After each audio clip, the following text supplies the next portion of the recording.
Welcome to the Experience of the Soul podcast with Cynthia Alice Anderson, a weekly show helping you grow, prosper, and evolve. Today, episode 329, What to Do After Forgiveness. And now, Experience of the Soul. Hello and welcome to the Experience of the Soul podcast. My name is Cynthia Alice Anderson. I'm the host. I'm here today with my stupendous producer. I like that. I'm going to challenge you to have a different adjective every week. That's why I'm trying to do a different one. I forgot to plan it today. Oh yeah, stupendous is good. I'll take that. Awesome. Welcome everybody to Experience of the Soul podcast. This is episode 329. Today's Monday, October 7th. Sean Kilgore here, of course, with you. Yes. Happy and to be here with you. We have a bunch of stuff to get to today. We're going to sort of continue with where we left off after last week's episode. But before we get to it, of course, we want to do a couple of shout outs. First to a new YouTube subscriber, Jesse Wanamaker, which we agreed earlier is a great name. What a great name, Jesse. Awesome name. Thank you for joining us on YouTube. We sure do appreciate you subscribing and you engaging with the content. And we just want you to know that our thoughts are with you, and we really appreciate you joining us there. Yes, thank you so much. And, we're really honored when people subscribe, and it helps us feel connected to know a name instead of just, a number. Like when you get like 500 and something, it's like, but I love the name Jesse Wanamaker. I'm making up a whole story about you, Jesse. So, so feel free to reach out. Let us know where you're listening from, and we're honored that you are following the show. Thank you so much. We, just desire to support your journey. So thank you. Yeah. And as I was looking through the downloads of last week's episodes, I noticed that we have had some downloads in Frankfurt am Main over in Germany. Wow. Isn't that cool? Yes. I was going to say, was ist das? Wie Nice. geht's? Wie geht's? What's the other? Was ist das is always like, what is this? Wie geht es Ihnen, I guess, is the more appropriate. Anyway, a greeting. That's cool. I was thinking Guten Morgen is good morning, right? And what's Guten Tagen? Is that good? Good afternoon. Okay. And Gute Nacht, right? Gute Nacht is evening, I guess. I know that and Silent Night in German. I'm same. Stille Nacht. Yep. Right. But bless you. I actually love studying German. I studied at the community college in high school, and he would go around the room and go, "Was ist das? Das ist Kugelschreiber." Then you point at the window. Was ist das? Das ist Fenster. And Nice. So that's how I learned a lot of the words I know now. Anyway, I know it's probably awful to you Germans, but anyway, bless you and thank you. I love knowing we're, across the pond. That's super cool. And thank you so much for listening, and honored to support your journey, really. Absolutely. So friends, we are continuing this week with our forgiveness talk. If you remember last week, we talked about 70 times 7, the power of forgiveness. And today we are going to be continuing that with what to do after forgiveness. So we're going to go ahead and just jump right into it. So welcome officially, friends, to episode 329, What to Do After Forgiveness. Yes, friends, thank you so much for, the depth of work you're doing on this. And I just felt I wasn't complete because I want to help you with several different ways to forgive. And, sometimes I love doing all different topics, each week. But on occasion, I like to take a topic a little bit deeper, especially one so important, so that you can have more than a few days, to think about it. And I know sometimes you don't hear the show till right before the next one. And I feel like this will support your journey a little more and help you really dial into this new idea of forgiveness as a way of life. It's interesting, in my book, 7 Spiritual Laws of Release, one of the laws, it's the 5th chapter, is called the Law of Forgiveness. And it says here, the law of forgiveness is perhaps the most powerful law of the 7 laws. And friends, I know I wrote it, but I am on. I can say honestly, not a truer word has been spoken, because forgiveness has the power to free, has the power to heal, and it heals you from the wounds and chains, the bonds of the past. And I think as a people today, the one thing we're trying to do is, heal. And so often, and I've mentioned this before, and I was recently talking with a therapist friend about it too, that so many times now we know what's wrong with us, but we don't move forward to heal it. And so forgiveness can be a very important key for you. So last week we talked in depth about 70 times 7, about the writing of it, about when you go to bed at night, doing that as a mantra. Well, there are a lot of other ways to forgive, or a lot of other practices for forgiveness. And depending on the situation you're working with, one may not be as effective as another. And for these larger issues, and by larger issues, I mean, if you have trauma from your childhood, just saying, 70 times, I forgive this person, it's not going to be enough. Excuse me. By that, I mean, there are other therapeutic issues that need to be worked along with the forgiveness. And often journaling needs to be a part of it. You need to write different aspects of the relationship. For instance, in cases of abuse of any kind, there are often mixed feelings because it can be from a parent or a family member. And in some ways, there had been a lot of trust to this person, and then that trust is betrayed, and, a traumatic event happens. So that not only leaves scarring emotionally and mentally, it does move over into spiritually because of how blocked we can be with these negative feelings. So a process of journaling that can be very, very helpful, I learned from a dear friend named Jane Elizabeth Hart, who runs the Center for Enlightenment. We've mentioned her often on the show, and Sean is going to put in the show notes her website, which is, I will tell you now, and then just as a reminder that it's there, her website is simply cfenlightenment.org. That's C as in cat, F as in Frank. And I wanted to mention it because what she has on her website is the entire process, and it's called the 7 Steps. And the 7 steps were written by her when her mother died. She could not release her mom into the light. She was just having a hard time forgiving and releasing, her mother. And so what happened was, is she went into prayer and meditation, because she was a spiritual teacher already at this time and just could not work through it. And she got these steps in meditation. And there are 7 steps that she has you journal. And then on the website, there's also a wonderful guided visualization at the bottom of the page that will take you through it. And this is the process I use very often, especially in times of big transition. I'm about to do this process for my old job and the new job I'm taking on. And I love both places.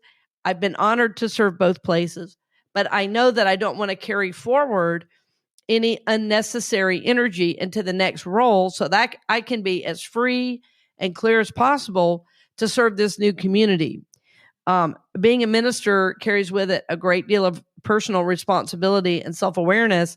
And if I'm carrying around these old hurts and pains and, miscommunications, or a lot of times I'll hold on to things that are really not that big, but, they bothered me and I wish I could have done them better. And I find that journaling these things really helps me release them. And then finally, the meditation is the final piece of the release. So I want to give you an example. For instance, if you're doing this journaling process of forgiveness, it might take a few days. It could take a couple of weeks to get through all 7 steps. So the first step, if you were doing this 7-step process, the first step is gratitude and acceptance. And you might say, I'm not grateful for anything with this person. Well, that may be. If that's true, you go on to the next step. But there are questions underneath that initial gratitude and acceptance that help you kind of get your mind thinking, like, was there anything you were grateful for regarding this person or situation? What did you gain? How were they important in your life? And so when I went back and did some of these larger issues, my parents, the person who was very harmful to me as a child, I found these questions to be very helpful, because why the abuse that I suffered was so harmful is that it was somebody I deeply loved and cared for, and it was just such a betrayal of my trust. So it helped me remember that there was some good there, and that, because I thought, how could I let this happen? Well, it's like I let it happen because he acted like he loved me, or I knew my mom loved me, but there were issues there. So so the questions that help you go through the journaling process rather, will take you deeper into your process and bring back memories and awarenesses that are important, and it helps you take a more balanced look at what happened and less of an emotionally charged look, which is very, very helpful when you're dealing with trauma. That's basically what trauma means. It's a complex emotional response, and it's hard to dial through the emotions. You also, as I mentioned last session, last recording, that it may be, if you have a very deep wound that you're trying to journal through, you might want to set up a couple of appointments with me or a spiritual therapist to kind of help support you through this process. Or if you have a minister or rabbi or imam, get with them and have them support this process, because it doesn't matter what religion you are. This process can be used to move you into forgiveness in a really, really powerful way. And it's what I use, like I say, often. And I find it to be healing. I find it to be freeing. I find it to be very insightful, and it helps bring more self-awareness, and that's always a good thing. I have even used the process as my son has developed. He's 17 now, and with each life stage, that brings new situations. And I mean, my son is such a gift to me. It's not like we have a lot of challenges or anything, but what my goal is to be as supportive and to remove as few of my expectations as possible and allow him to have his journey. So this forgiveness piece is really important, so that I'm not projecting what I want, but really supporting what his soul desires are. I hope that makes sense. So the forgiveness, again, it brings clarity, and it frees you from some of the egoic personality attachments. So I really cannot say enough about its power. So that is from Jane Hart's work at the Center for Enlightenment. Sean, I'd love to have you read, before I talk about anything else, I'd love to have you read this beautiful poem. There's a book that Desmond Tutu and his daughter had written. Bishop Tutu has made his passing, but it's a beautiful book on forgiveness. And I'd love to have you read this poem called A Call to Forgive. A call to forgive. I want to be willing to forgive, but I dare not ask for the will to forgive, in case you give it to me and I am not yet ready. I am not yet ready for my heart to soften. I am not yet ready to be vulnerable again. Not yet ready to see that there is humanity in my tormentor's eyes, or that the one who hurt me may also have cried. I am at the prayer before the prayer of forgiveness. I am not yet ready for the journey. I am not yet interested in the path.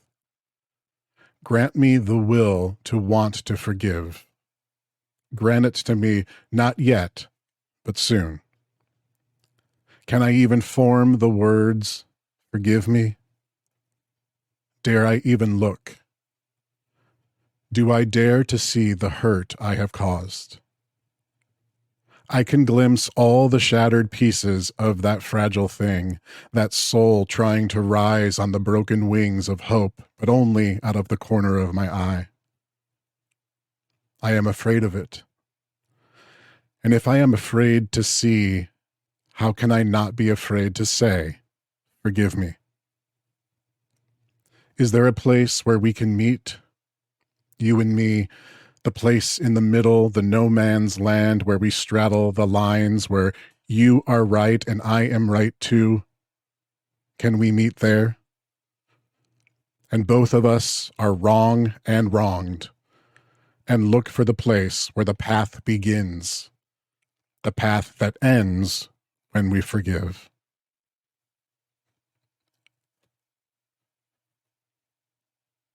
It's beautiful. Thank you, Sean. Yes. Yeah. Well, what you all don't know about that poem and when that was written, they had two family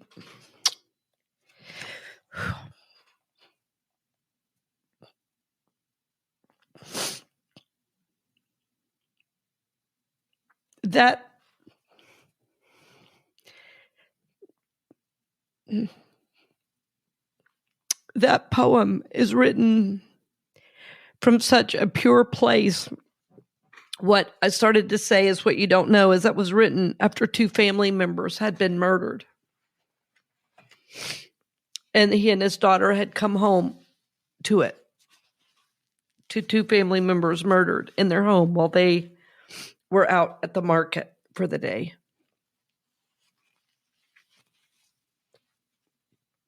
And that kind of depth and wisdom and belief in the sacred is profound to me. Mahatma Gandhi says, the weak can never forgive. He says, forgiveness is the attribute of the strong. So this is inspiring to me to forgive. Yeah.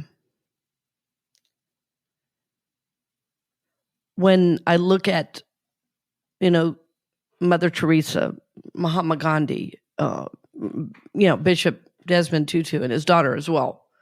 Her name is spelled M-P-H-O, so it's kind of hard to pronounce, Mpo. But I wanted to try to pronounce it properly. When you see the profound joy that they're able to access, I know that's only possible by these deep, deep spiritual practices. That's all. When you've been through that kind of pain and trauma.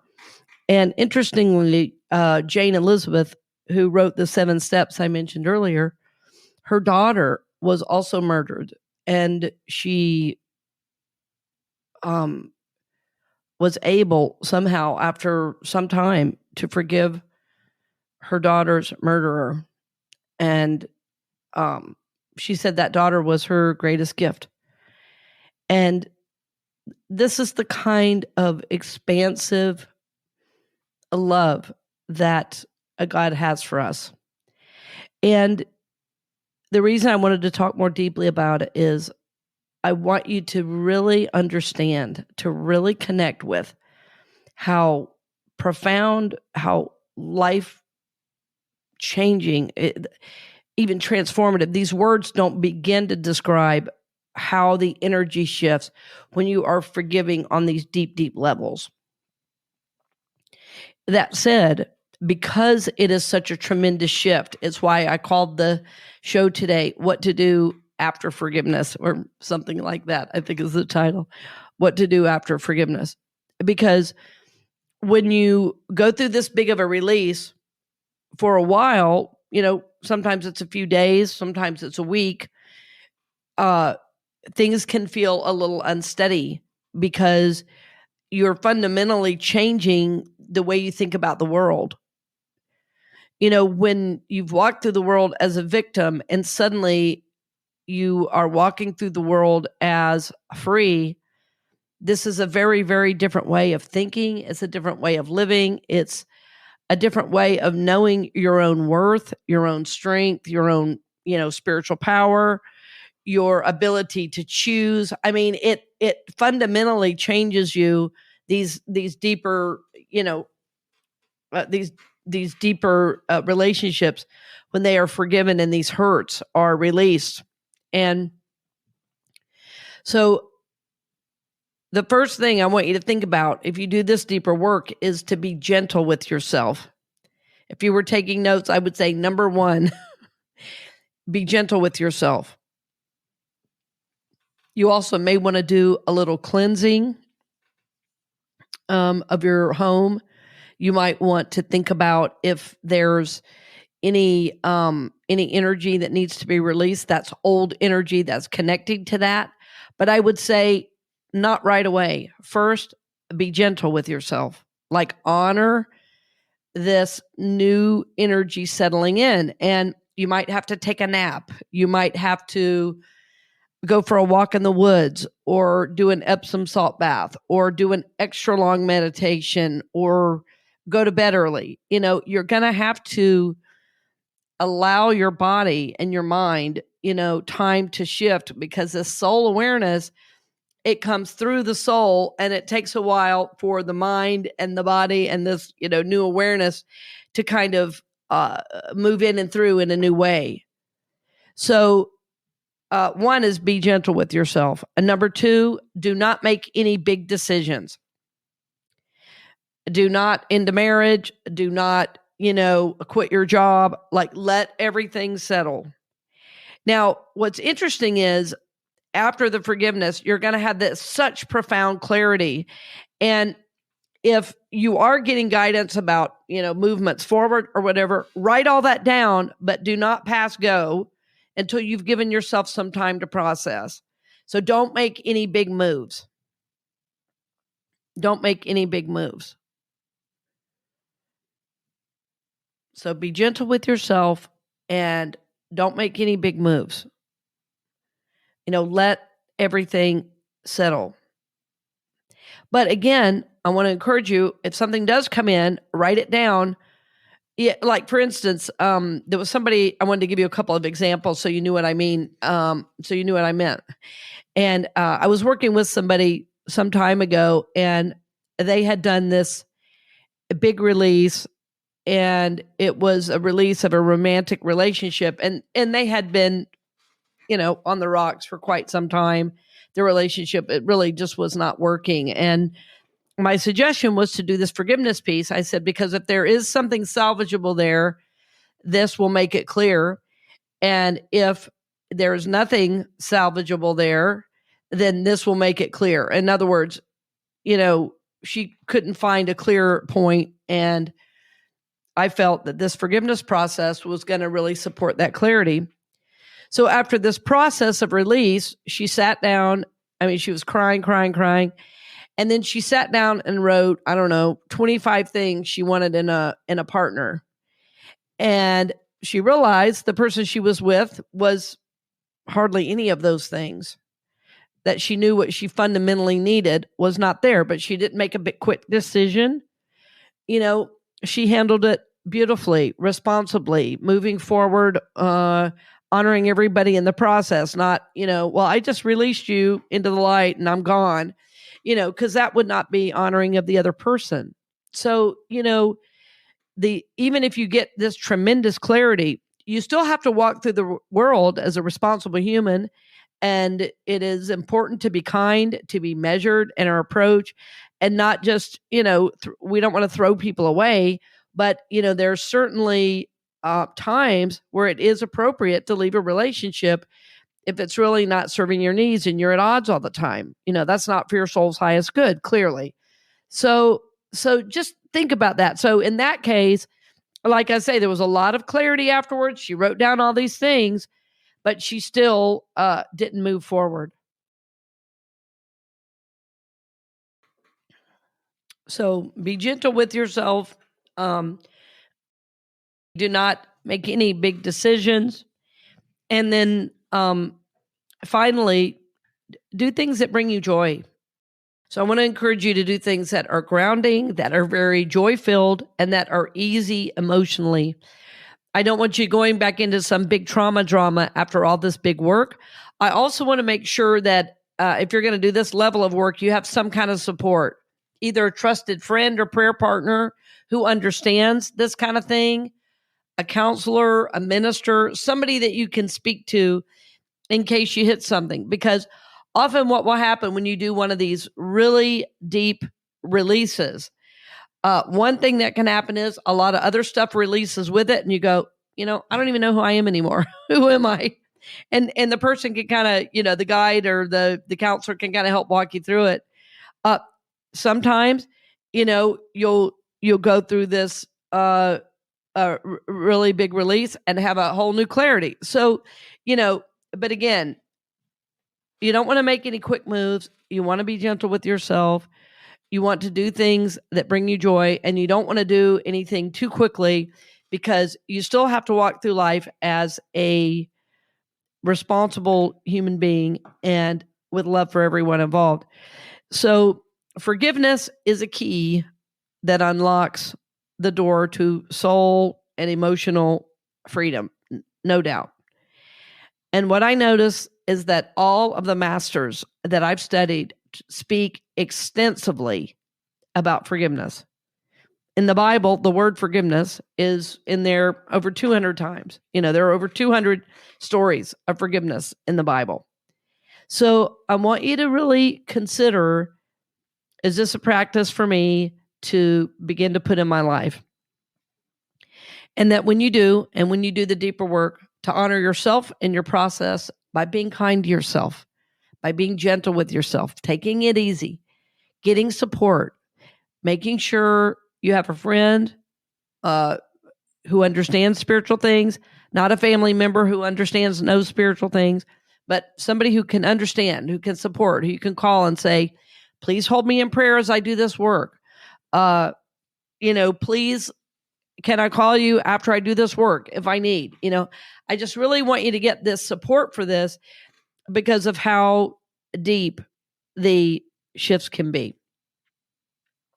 So friends, I want to encourage you to reach out to me if you need help and support. As Sean is fond of saying, you can text us. It's in the show notes, not in YouTube, but on every other platform like Spotify and, iTunes, Amazon, all those places you get our show. If you want to send a text that you're doing the work and you just want me to pray for you, I will be happy to pray for you. And it helps me to know when you're doing this deeper work that it's impacting your journey and that you want more of these kind of shows as well. So just know we're with you. We're supporting you. Friends, I'm honored really to bring you messages like this because forgiveness has been one of the greatest gifts in my life. It doesn't cost anything, and it is the freest. It's one of the most freeing spiritual practice I know.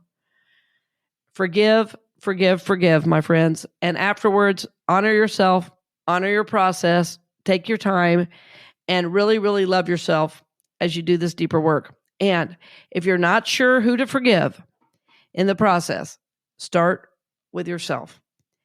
And you'll be amazed at the freedom you feel. So friends, thank you for joining us. Again, Jesse Wanamaker, thank you. Our friends in Frankfurt, thank you. And we honor you. We honor your journey. And we just see the best for you. We see you moving into your soul freedom. We see you moving into life with ease and grace. Not everything being hard and arduous and that you're, trudging through the muck, but that life, you're rising above. Things are flowing. Your life is full of light and love and joy and peace. This is our prayer for you. So thanks again for joining us, dear friend. We honor you. And thank you for all your financial support that makes the show possible. So we look forward to seeing you next week, and blessings on the journey, dear friend. We're going to end with a reading of a Buddhist prayer of forgiveness. If I have harmed anyone in any way, either knowingly or unknowingly, through my own confusions, I ask their forgiveness. If anyone has harmed me in any way, either knowingly or unknowingly, through their own confusions, I forgive them. And if there is a situation I am not yet ready to forgive, I forgive myself for that. For all the ways that I harm myself, negate, doubt, belittle myself, judge or be unkind to myself, through my own confusions, I forgive myself.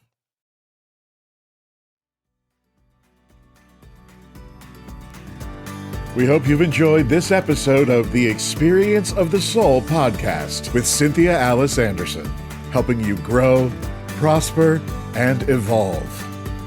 This podcast is made possible because of listeners and viewers just like you.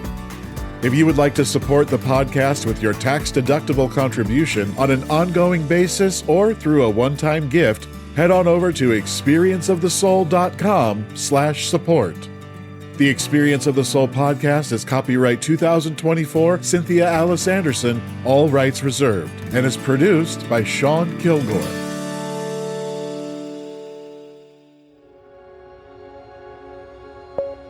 A production of the Soulworks Group, Incorporated.